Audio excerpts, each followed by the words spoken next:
Hey guys, it's Austin here, and today I got another video for you, and we're doing top 5 horror games on the PS Vita. And I know it was requested probably a while ago, and I said it was coming soon, it was coming soon, it was coming soon, and I never really told you when it was coming out. But I'm finally recording it, and that means it'll probably go up later today, because I have nothing else to do, it's the weekend. But anyway, I didn't want to give you a set date, because I knew I couldn't deliver, because it's been pretty busy for me lately. So, yeah, let's just get right into the video with our number 5 spot. Danganronpa. I never knew how to say that name. Trigger Happy Havoc.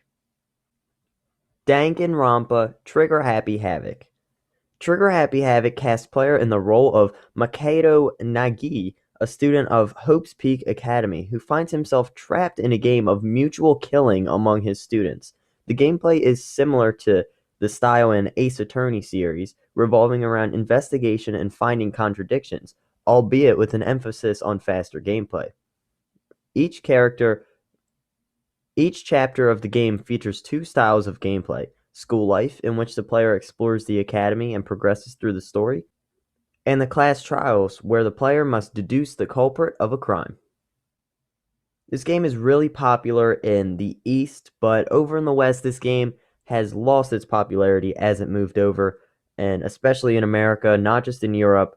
Mainly in America, not many people buy this game or play this game, so it'll probably be hard to find a physical copy in the States, but if you can pick it up on the PlayStation Store, definitely go out and do it. For our number 4 spot, we have The Binding of Isaac. The Binding of Isaac's plot is very loosely inspired by the biblical story of the same name. Isaac, a child, and his mother live in a small house on a hill, both happily keeping to themselves, with Isaac drawing pictures and playing with his toys, and his mother watching Christian broadcasts on television.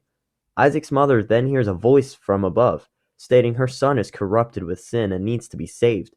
It asks her to remove all that was evil from Isaac in an attempt to save him. His mother obliges, taking away his toys, drawings, and even his clothes. The voice once again speaks to Isaac's mother, stating that Isaac must be cut off from all that is evil in the world. Once again, his mother obliges and locks Isaac inside his room. Once more, the voice speaks to Isaac's mother. It states she has done well, but it still questions her devotion and tells her to sacrifice her son. She obliges, grabbing a butcher's knife from the kitchen and walking to Isaac's room. Isaac, watching through a sizable crack in the door, starts to panic. He finds a trap door hidden under his rug and jumps in. Just before his mother opens his bedroom door, Isaac then puts the paper he was drawing onto his wall, which becomes the title screen. Some of you may look at Binding of Isaac and think, oh, it's an indie game. Ew, it's pixely, it's bad. But trust me, definitely give this game a shot. I know you'll like it, and just off of the story synopsis I read to you guys, I know that intrigued you. I know you're interested after that. But with our number 3 spot, we have a game I played on my channel. If you want to see gameplay from part 1 all the way to the ending and see what ending I got, because this game has multiple endings, just like in Binding of Isaac, we have Home, a Unique Horror Adventure. Home is set in a beautifully realized pixel world. It's a murder mystery with a twist because you decide what ultimately happens. Awakened by an oncoming storm, you open your eyes to discover yourself in a strange, dark room tucked away in a house that's not yours. As you play the game, it changes subtly, almost imperceptibly, to reflect your perspective. It's a horror game unlike any other, and as you'll discover, its truth are entirely subjective. Home is a game I really enjoyed playing because it was a really interesting game because it gave me a really weird vibe as I played. I never really knew what would happen, and the way it would have a decision, it wasn't like Telltale games or Until Dawn where it would give you like, oh, say this or say that, and if you say something too mean, that person's gonna die in 37 minutes. It was like, oh, I found a gun. Did I pick it up? And it would like ask you, did you pick it up? And it really was like, man, did I? Like, what if I don't pick this up? Like, will I need it later on, or will somebody else pick it up and use it against me? Or what if I do pick it up and I may not have space to carry something else that I need more? So it really made me think about my decisions, and if you want to see what decisions I made and what ending I got, definitely check out my walkthrough on my channel. It'll be on I think it's on my homepage. If not, I'll have it in the top right, the little icon. You can click it I don't know, any point in the video. It'll be up there right now. It's probably popping up, but just check that out at the end of the video. For our number 2 spot, we have Resident Evil Revelations 2. The game is a follow-up to Resident Evil Revelations and Resident Evil 5. This marks the return of Claire Redfield as the main protagonist and the first time Barry Burton as a playable story character in the main series. The plot is set between the events of Resident Evil 5 and Resident Evil 6 that came out in 2011. The story begins when Claire and her co-workers, including the newcomer and playable protagonist Moira Burton, Barry's daughter, are at a party in the headquarters of the NGO, TerraSave. Then they were attacked by an unknown assailants and taken away to a deserted island. This game was really interesting because it was like, I think it was the Watcher. I think that was the name of the main villain.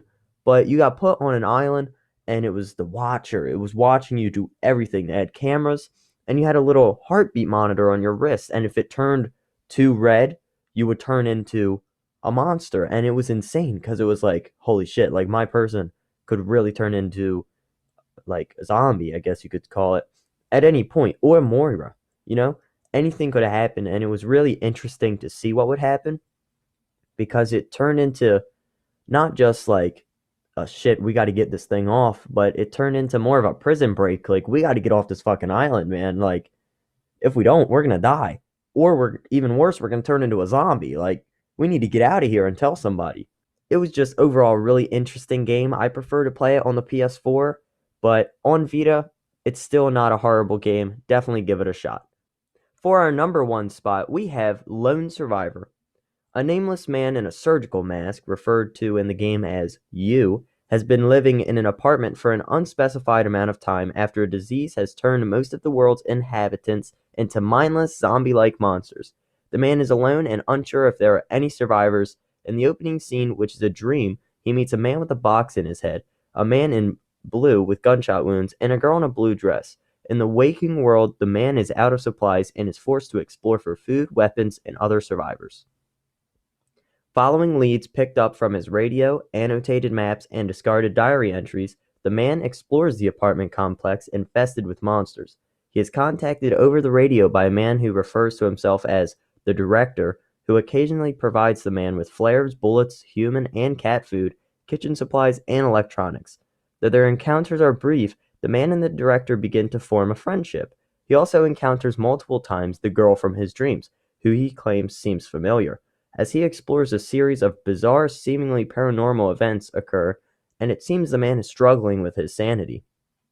After many days spent possibly dreaming of the man in blue or the man who wears a box, and many nights spent in confrontation with a large and aggressive monster, the man is able to leave the apartment safely and begin to explore the city. Now, guys, that was my top 5 list. I just wanted to read the story synopsis because we have gameplay in the back, but I didn't want to just state my opinion. I wanted you guys to hear about the story. That's pretty much it. This was a really simple top 5. Tell me what top 5 you want next down below. Have a wonderful day and peace out.